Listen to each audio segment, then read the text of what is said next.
झामुमो प्रवक्ता सुप्रियो भट्टाचार्य ने कहा कि उनके संगठन की हालत और मनोबल दोनों टूट चुके हैं। पूर्व मुख्यमंत्री बाबूलाल मरांडी के बयान का जिक्र करते हुए कहा कि बीजेपी को रसातल में जाना तय है और उन्हें थोड़ा सचेत रहने की जरूरत है, नहीं तो वही हाल होगा जो नेता प्रतिपक्ष का हुआ है। इसी बीच जेएमएम नेता सुप्रियो भट्टाचार्य ने बाबूलाल मरांडी के खिलाफ मुकदमा दर्ज करने की मांग की है। उन्होंने सवाल उठाया कि बाबूलाल मरांडी आखिर क्या चाहते हैं, क्या वे केंद्रीय बलों और राज्य पुलिस को आमने सामने खड़ा करना चाहते हैं।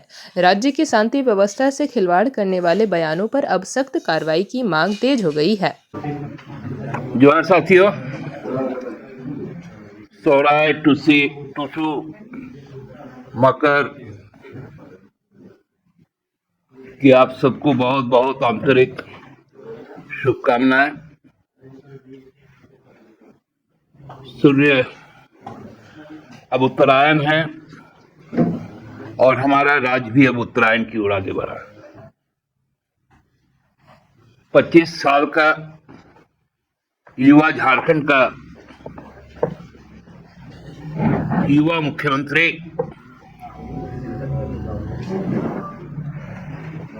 दुनिया के सबसे बड़े आर्थिक मंच पर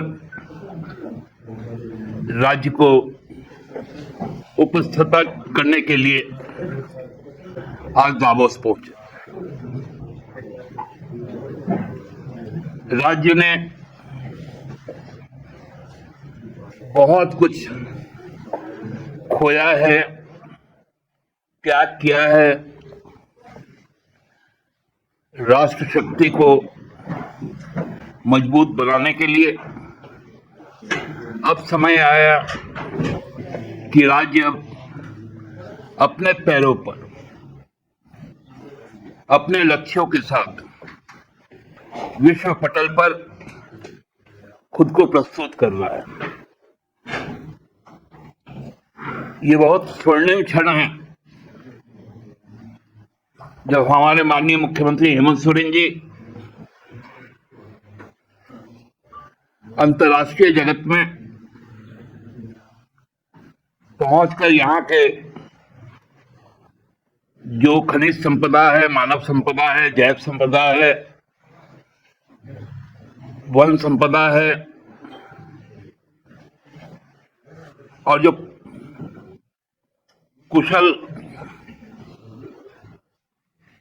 जो श्रम है,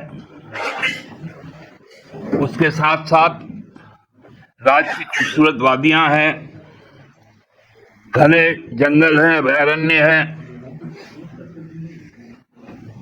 विश्व का प्राचीनतम सभ्यता जिसकी राजधानी ही, जिस राज्य की राजधानी ही मेगालिथ पर बसी हुई है पूर्व पाषाण काल से, उसको दुनिया के सामने रखेंगे।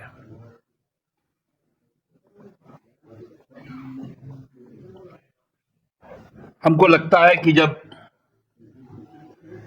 दावोस के सम्मेलन के पश्चात जब स्थितियां स्पष्ट होंगी तो झारखंड नए ऊर्जा के साथ 2050 तक खुद को इस देश का सबसे मजबूत राज्य के तौर पर खड़ा कर लेगा।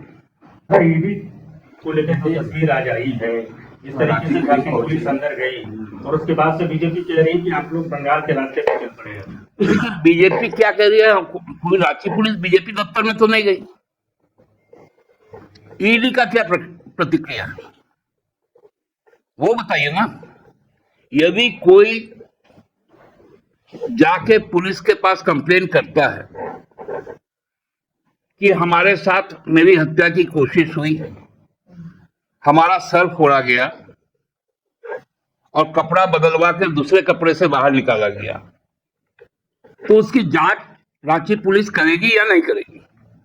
और उस जांच के क्रम में जो मुझे मालूम है, कल थाने से ईडी के संबंधित अधिकारियों को बुलाया गया था कि आप आकर स्थिति स्पष्ट करें।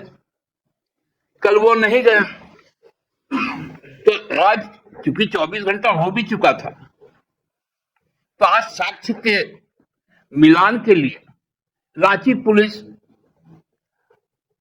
मतलब नियम के तहत, जांच के नियम के तहत उस जगह पर पहुंची, सर्कमस्टांसेस का इवैल्यूएशन कर रही है, इन्वेस्टिगेट कर रही है।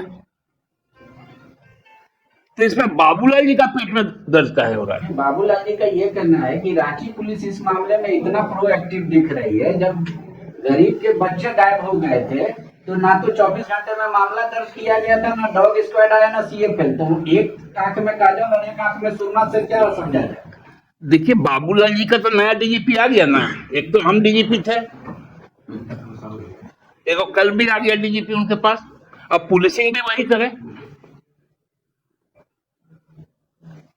अरे पुलिस इन्वेस्टिगेशन करे तो गलत, ना करे तो भी गलत।